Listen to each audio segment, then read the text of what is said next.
Bagi masyarakat Karo, Siwalujabu tidak hanya sekedar rumah biasa, tetapi terkandung makna filosofis dan nilai-nilai kebijaksanaan di dalamnya. Secara geografis, masyarakat Karo tinggal di dataran tinggi dengan suhu sekitar 15,6 hingga 23 derajat Celcius. Tambah lagi, lokasinya yang dekat dengan Gunung Merapi. Siwalujabu dirancang oleh para leluhur menyesuaikan iklim sekitar. Jadi pemilihan lokasi permukiman itu berdasarkan orientasi rumah itu dibuat menghadap ke sungai, lembah atau ke arah gunung atau ke arah hulu dan hilir. Jadi pemilihan itu tentu akan berpengaruh juga dari orientasi arah angin juga. Jadi itu dibuat memanjang dari lembah ke sungai. Jadi dibuat memanjang ke arah itu.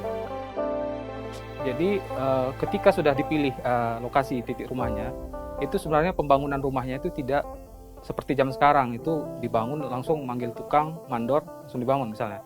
Tapi dulu ada yang namanya kearifan lokal, itu dilakukan terlebih dahulu semacam ritual. Jadi ritual itu dimulai dari pemilihan material, dulu kan kayu yang sebagai material yang dominan. Jadi pemilihan kayu itu pun dilakukan ritual sampai pada saat melaksanakan konstruksi pun itu akan dipimpin oleh namanya guru sibaso. Artinya sebagai pakar yang membangun rumah dan akan dibantu secara gotong royong oleh masyarakat. Jadi itu pun sudah suatu kearifan lokal yang mungkin pada saat sekarang itu sangat sulit kita mencari kegotong royongan itu. Jadi unsur dari rumah adat Siwalujabu ini, dia memiliki yang namanya ayu-ayu. Itu yang di bagian atas. Ayu-ayu itu disebut namanya itu sebagai wajah, muka. Jadi di ayu-ayu itu sudah ada semacam lubang-lubang ataupun celah untuk memasukkan angin untuk melewati rumah tersebut. Jadi melewati ayu-ayu itu bisa melewati melalui pintu, jendela, bahkan juga melalui lantai. Jadi itu yang membuat rumah itu bernafas. Itu yang membuat rumah itu sudah lebih responsif terhadap kondisi iklim yang ada di pegunungan di Tanah Karo sana. Arsitektur Siwalujabu tidak hanya disesuaikan dengan faktor iklim ataupun cuaca, tetapi juga sebagai tempat perlindungan dari musuh ataupun binatang buas. Hal ini terlihat dari bentuk dinding yang dibuat tidak tegak lurus dengan lantainya. Kalau ada tamu pun ya tetap dia nggak susah-susah. Langsung aja enak. Nah, tidur pun enak bisa kita tidur gini enak dia.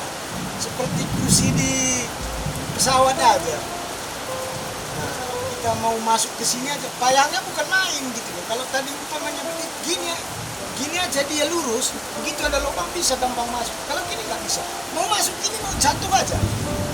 Lepas aja, terlempar kita keluar.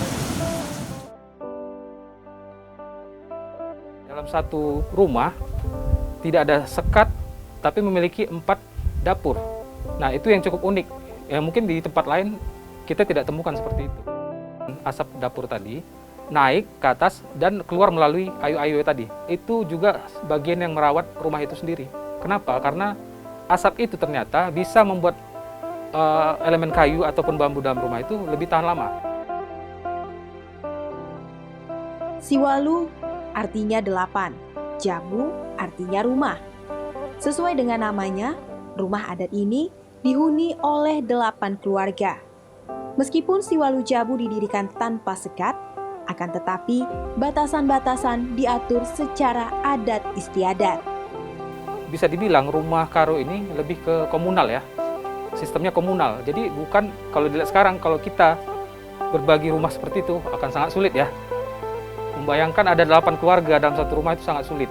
Tapi pada saat malam itu memang akan ya berkumpul, akan bercerita, jadi lebih ke ada semacam ya interaksi dan komunikasi yang lebih lebih intens dibanding sekarang.